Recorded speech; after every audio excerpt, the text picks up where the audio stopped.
নমস্কার বন্ধুরা, education culture YouTube চ্যানেলে তোমাদের স্বাগতম। তো তোমরা যারা ম্যাকাউট অর্থাৎ Maulana Abul Kalam Azad university of technology west বেঙ্গলের আন্ডারে কিছুদিন আগেই তোমাদের কিন্তু ইভেন্ট সেমিস্টার এক্সামিনেশন রেজাল্ট সেটা কিন্তু পাবলিশ হয়েছে। এবার সেই event semester examination result publish হওয়ার পর স্বভাবতই তোমাদের যারা স্টুডেন্টরা রয়েছো তোমাদের রেজাল্ট রিলেটেড বিভিন্ন অসঙ্গতি রয়েছে এবং তোমাদের মনে হয়েছে যে রেজাল্টের যে কপি চেকিং প্রক্রিয়া সেটা কিন্তু খুব সুন্দরভাবে হয়নি, তাতে ত্রুটি ছিল। তোমরা যারা সেই সমস্ত ত্রুটিগুলোকে আইডেন্টিফাই করেছো বা মনে করেছো যে তোমাদের রেজাল্ট আরও ভালো হতে পারত, তো তোমাদের জন্য ম্যাকাউট থেকে পিপিআর অর্থাৎ পোস্ট পাবলিকেশন রিভিউ রিলেটেড কিন্তু একটা নোটিশ পাবলিশ করে দেওয়া হয়েছিল 15 তারিখে অর্থাৎ 15ই জুলাই 2025-এ। এবং সেই নোটিশ অনুযায়ী আজকে হচ্ছে তোমাদের পিপিআর যে প্রসেসে অ্যাপ্লাই করার লাস্ট ডেট। ওই জন্যে আজকের এই ভিডিওটা তোমাদের জন্য খুব ইম্পর্ট্যান্ট হতে চলেছে। তো দেখো, মৌলানা Abul Kalam Azad university of technology বা ম্যাকাউট ওয়েস্ট বেঙ্গল, যেটাকে আগে West Bengal university of technology বা WBUT বলা হতো। তো দেখো, রেফারেন্স নাম্বার হচ্ছে COE/ম্যাকাউট WB/PPR ইভেন্ট সেমিস্টার 2024-25/14/2025 15 জুলাই 2025-এ এটা পাবলিশ করা হয়েছে। তো নোটিশটা কি বলেছে দেখো, notice regarding PPR for event semester examinations 2024-25। তো this is for information of all students and the college authorities of the affiliated colleges of the university that the application forms of post publication review PPR for the event semester 2024-25 of all programs is open for submission। অর্থাৎ তোমরা যে সমস্ত স্টুডেন্টরা রয়েছো তোমরা কিন্তু তোমাদের PPR process বা পোস্ট পাবলিকেশন রিভিউ প্রসেস করার জন্য eligible. The submission of form will continue as per the following schedule. নিম্নলিখিত যে শিডিউল দেওয়া হয়েছে সেই অনুযায়ী তোমাদের কিন্তু তোমরা পিপিআর করতে পারবে। The college authorities are also requested to take initiative to inform the students and help them to complete the application process online accordingly। College অথরিটিকেও এটা বলা হয়েছে যে তারা যাতে স্টুডেন্টদের সহায়তা করে এই কমপ্লিট পিপিআর প্রসেসের জন্য। তবে কলেজ অথরিটি কোনো দিনই কোনো সাহায্য করে না, আমরাই সাহায্য করি ইউটিউবাররা।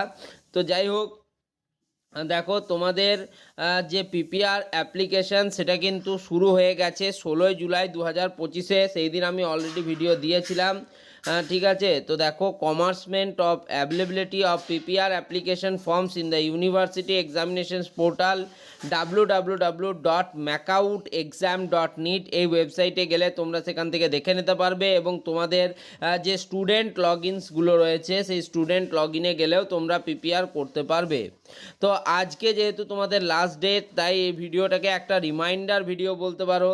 তো কি বলেছে দেখো, the last date for submission of online forms and fees for PPR application by the student and verification by the college or department through online portal কিন্তু 21 জুলাই 2025। অর্থাৎ আজকের মধ্যে তোমাদের কলেজ অথরিটিরা তোমাদের যে ফর্মসগুলো সেগুলোকে ভেরিফাই করে দেবে এবং অনলাইন পোর্টালে তোমাদের কিন্তু প্রসেসটা কমপ্লিট হয়ে যাবে আজকের মধ্যে, 21শে জুলাইয়ের মধ্যে।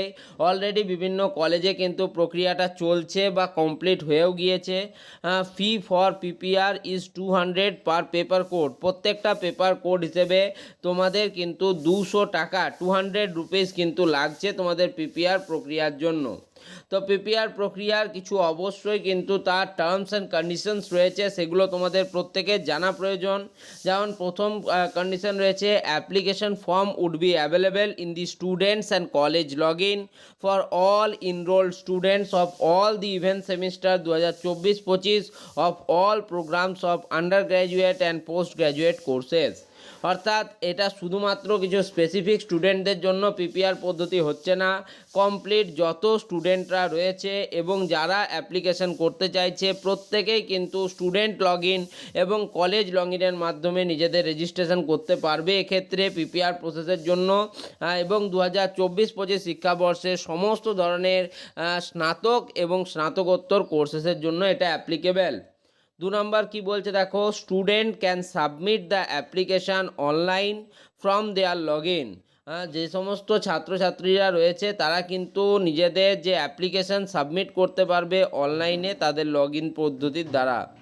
In case there is problem, college admin can submit the application on the request of the student. যদি কোনো স্টুডেন্ট বা ছাত্রের মনে হয় যে সে কিন্তু অ্যাপ্লিকেশন ফর্মটা ঠিকভাবে ফিল আপ করতে পারছে না বা ফিল আপ করলেও তার মনে হচ্ছে যে কোনো ধরনের অসঙ্গতি কিন্তু সেই ফর্মের মধ্যে সৃষ্টি হচ্ছে, সেক্ষেত্রে তোমাদের যারা কলেজ অ্যাডমিন স্যারেরা রয়েছেন সেই কলেজ অ্যাডমিন স্যারদেরকে তোমরা রিকোয়েস্ট করতে পারো এবং স্টুডেন্টের বিহাফে তারাও কিন্তু তোমাদের এই অ্যাপ্লিকেশন ফর্মটা সাবমিট করতে পারবেন।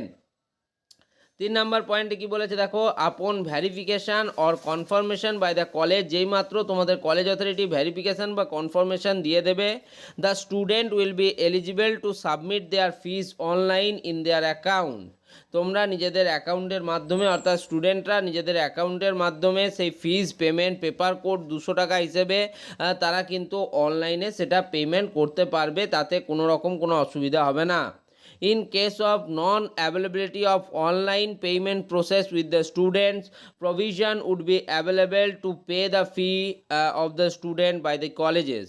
যদি দেখা যায় যে কোনো ছাত্রের অনলাইন পেমেন্ট প্রসেস নেই বা অনলাইন পেমেন্ট গেটওয়ে নেই, সেক্ষেত্রে স্টুডেন্টের বিহাফে তার যে কলেজ অথরিটি রয়েছে তারাও কিন্তু ফিজটা পেমেন্ট করতে পারে, সেক্ষেত্রে স্টুডেন্টই অফলাইনে কলেজ অথরিটিকে তার ফিজ পেমেন্ট করে দেবে। 4 নম্বর কি বলছে দেখো, process of collection of sign forms would be taken care by the colleges and such forms need to be submitted to the university in future when required.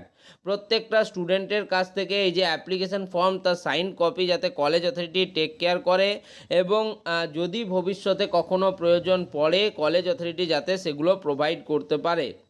The final year students may opt for both PPR and supplementary examinations. Final year বা যারা একদম তোমার last year স্টুডেন্টসরা রয়েছো, সেটা হতে পারে ইউজির ক্ষেত্রে 4th ইয়ার 5th ইয়ার বা অন্যান্য, সেক্ষেত্রে তোমরা একই সাথে পিপিআর পোস্ট পাবলিকেশন রিভিউ এবং সাপ্লিমেন্টারি এক্সামিনেশান দুটোতেই বসতে পারো। However the result of supplementary examinations will be published only after publication of result of PPR. PPR রেজাল্টের পরেই কিন্তু তোমাদের স্পেশাল সাপ্লিমেন্টারি যে এক্সামিনেশন তার রেজাল্ট পাবলিশ হবে। In case the status of result for PPR changes from fail to pass, the evaluation of script and results in the corresponding subject will not be processed in supplementary examination. যদি দেখা যায় যে PPR পদ্ধতি করার পরেই তুমি পরীক্ষায় pass করে গেছো, ফেল থেকে তোমার পাস স্ট্যাটাস শো করে গেছে, সেক্ষেত্রে তোমার আর কিন্তু স্পেশাল সাপ্লিমেন্টারি এক্সামিনেশনের রেজাল্টের কোনো ভ্যালু থাকবে না, সেক্ষেত্রে তুমি আগেই পাস আউট হয়ে যাবে। For any further information, all concerned are advised to visit the notice section or contact their department or institutions concerned. Doctor Subhashis Dutta sir দেখো কন্ট্রোলার অফ এক্সামিনেশন স্যারের সাইন রয়েছে এখানে। তিনি বলেছেন যে যদি কোনো রকম কোনো সমস্যা তোমাদের হচ্ছে সেক্ষেত্রে তোমরা নোটিশ সেকশন ইউনিভার্সিটির বা তোমাদের নিজস্ব যে ডিপার্টমেন্ট বা ইনস্টিটিউট রয়েছে সেগুলোতে তোমরা কিন্তু যোগাযোগ করতে পারো। আশা করি কোনো প্রবলেম তোমাদের হবে না। তো তোমরা এই পদ্ধতিটা করো, এই পদ্ধতিতে অংশগ্রহণ করো এবং এরপরে যদি তোমাদের কোনো প্রবলেম হচ্ছে তোমরা কিন্তু আমাকেও জানাতে পারো। আজ অর্থাৎ 21 জুলাই তোমাদের করার লাস্ট ডেট, কিন্তু আমি জানি যে বেশিরভাগ স্টুডেন্টরাই লাস্ট দিনেই ফর্ম ফিল আপ করে, তাই জন্যই কিন্তু আজকে এই ভিডিওটা আরও বেশি করে আনলাম। ঠিক আছে, ডেট এক্সটেন্ড করার চান্স খুবই কম, তাই তোমরা আজকের মধ্যেই করে নিও পদ্ধতিটা। আর তোমাদের যারা ভাবছো যে একই সাথে পিপিআর এবং স্পেশাল সাপ্লিমেন্টারিতে বসবো সেটাও বসতে পারো, তাতেও কিন্তু কোনো প্রবলেম হওয়ার কথা নয়। তো এই ভিডিওটাকে আর বড় করব না, আশা করছি এই ভিডিওতে তোমাদের যা বোঝাতে চেয়েছি তোমরা বুঝতে পেরেছো। ধন্যবাদ।